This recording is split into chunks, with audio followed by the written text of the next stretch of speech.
Magandang hapon, ngayon po ay araw ng Webes, February 8, 2024 at narito po muli ang update sa lagay ng panahon. Ayon sa pag-asa, patuloy pa rin nakakaapekto ang easterlies. Apektado nito ang eastern section ng ating bansa.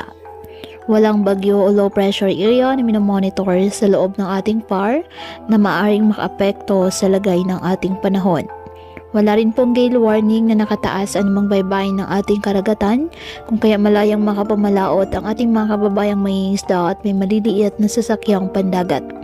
Ngayong araw, ang Davao Region, Caraga, Northern Mindanao, Southern Leyte at Bohol, asahan ng ulap na kalangitan na may kalat-kalat na pag-ulan at thunderstorms dahil po sa easterlies. Apektado ng amihan ang Batanes. At ang nalalabing bahagi ng ating bansa, kasama na ang Metro Manila, asahan ang bahagyang maulap hanggang sa mulap na kalangitan with isolated rain showers or thunderstorms dahil po sa easterlies at localized thunderstorms.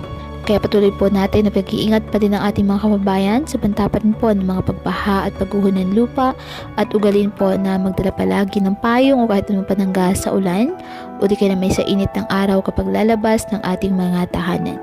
At yan po muna ang update sa lagay ng panahon ngayong araw. Muli, patuloy po tayo na mag-ingat at palaging tandaan, God loves you. Stay safe and God bless.